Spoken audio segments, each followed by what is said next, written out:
popular anime of 2015 was a fantasy light novel adaptation known as Is It Wrong to Pick Up Girls in a Dungeon?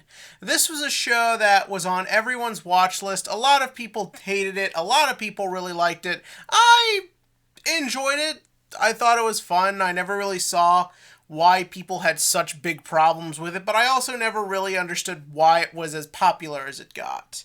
And when it ended, for me, it just kind of went away, and it seems to have went away for most of society because then we didn't get anything for several years. I think we got like a spin-off that I watched but do not remember a damn thing about.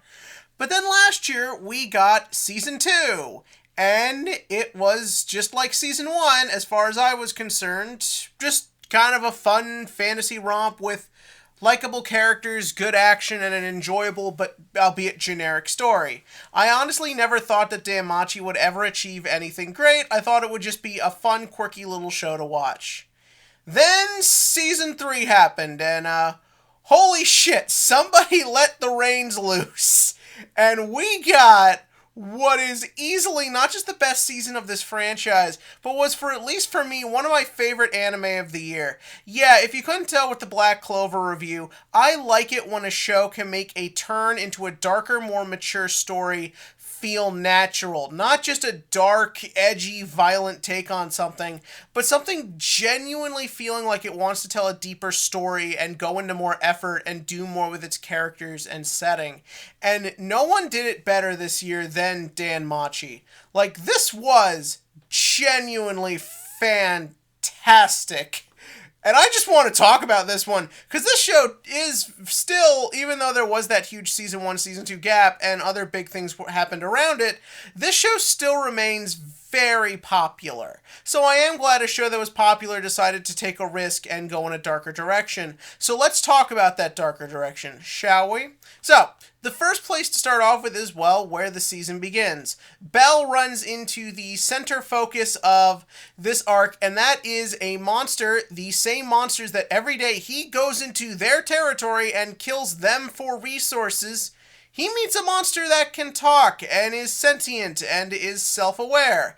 It also helps that the monster he meets is a waifu, and oh, wouldn't you look at that, his harem is missing the little sister art character, so bingo, boxes checked. So anyways, he meets this little monster who's he names Weene. Yeah, they even give you like an enduring, cute pet name for her. They do everything in their power to get you to like this character. Weene is being hunted down by big mysterious henchman dudes. So what does Bell do? Bell takes Weene back to the home that him and the rest of the Hestia Familia live at, where we get kind of where this arc really starts and the real juicy meat here. And that is, how does everyone react to a sentient monster?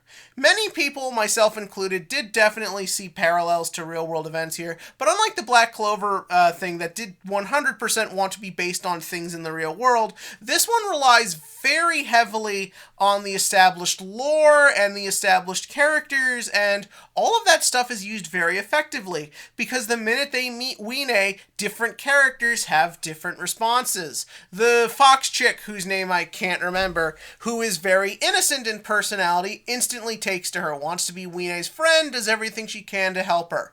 Characters who are more world-weary, like Lily, who is, in my opinion, best girl of this show, is immediately like, this is a bad idea. We cannot have her around.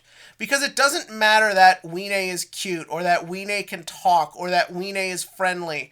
To the general public, monsters are bad. Monsters are dangerous. And that is going to be the thing that moves this season forward. This is not just blanket hatred or bigotry towards something because it's there and the plot says it has to be. We have spent 2 seasons of this show establishing monsters are bad, monsters are stupid, monsters are dangerous, and they need to be taken out. There is a really good episode in season 1 where monsters get loose in the town and Belle and all the other characters have to try and stop them. So it's not that all of a sudden there's this big like thing against the monsters. We have been brought up watching this show to believe monsters are bad, and now all of a sudden here's one who wants to be a friend, and there's all these questions questions that are brought up. Are there more monsters that like this? What causes them to be intelligent? If you leave a monster alone long enough, will it get intelligent?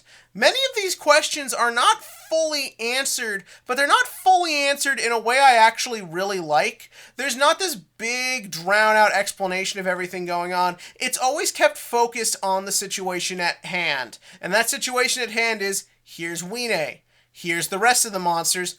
What the fuck are we gonna do? Because once everyone starts noticing Weene around, the question then becomes, kill her! Kill her before she hurts somebody! And what I like is the example of Weene getting the standard misunderstanding is a scene that, yeah, to anyone would seem like a very violent, scary, dangerous scene. So it always kept that groundedness to it. The next thing that really works about this whole thing is that our other established characters, they are not presented as good guys here. Yeah, Ice and the whole rest of the Loki familia. Again, characters who have been built up like the monsters, only positively. You've been expected to view them a certain way. They're friends, they're allies, they're waifus. Please buy merchandise we put these characters on.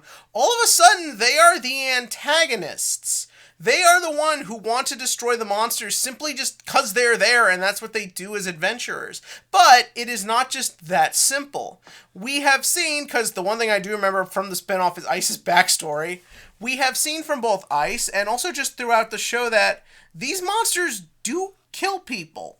Like, people have been hurt by them, and it doesn't take much to assume that everyone who then goes after Weene and the other talking monsters then have the logic of, well, these things took my friends, I have history with them. You always get that sense that that everyone is being motivated by realistic goals and realistic reasons. The monsters just want to live, but the monsters also fully acknowledge that other monsters are dangerous. One of my favorite bits in this is when Lizard Man, best character of this whole fucking arc, just flat out tells Belle, look, if you've got to fight a monster, just fucking kill him, man.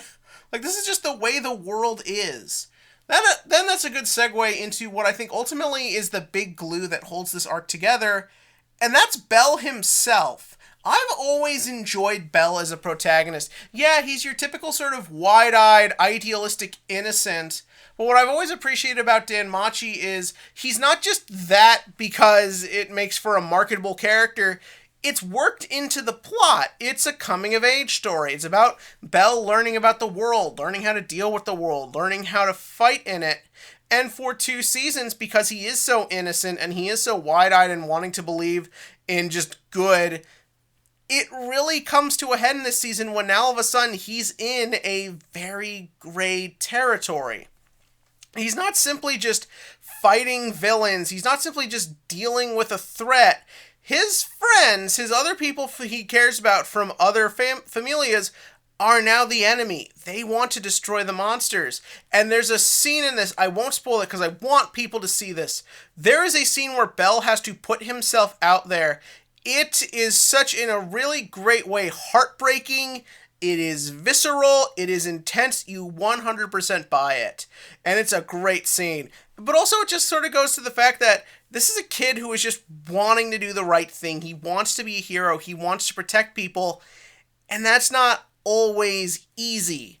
It is sometimes hard. It is sometimes dangerous. You putting yourself out there isn't always going to end up with things okay with you, even in the best case scenario. Even by the end of this season, even when, this isn't really a spoiler, but even when the arc is resolved, there's a sense that Belle's relationship with the town and other people is permanently changed.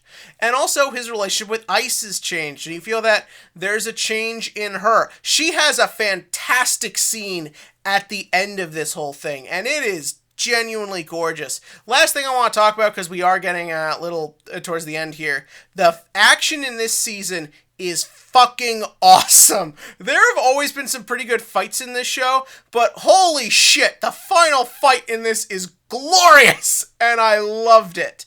Were there any problems with this arc? Well, not really. The big thing is, like I said, Weene is very formulaic, and they use some very obvious tricks to get you to like her and be on the hero's side this arc. It's not a problem, but it is fairly noticeable. Hestia doesn't really do much, but she does get a great scene herself. The other characters are all pretty much just Belle's sidekicks after a certain point. But other than that, no, not really. I really got into this. This was a really great arc and really great characterization. And if you've been sort of sleeping on Danmachi because you think it seems generic and you think it seems kind of just whatever, trust me. First 2 seasons are genuinely entertaining. I don't think you'll be disappointed. Season 3, though, is a genuinely excellent anime, and I loved every second of it. But, so yeah, this is going to be on the best list, basically. But what did you think about this season? In the comment section below, give me your thoughts on Danmachi Season 3, any anime you've been enjoying, and any anime you're looking forward to, because we got a lot of shit coming out, and we will be talking about that as time goes by. And as always, click to like, click to subscribe, and hopefully join me for a Danmachi Season 4.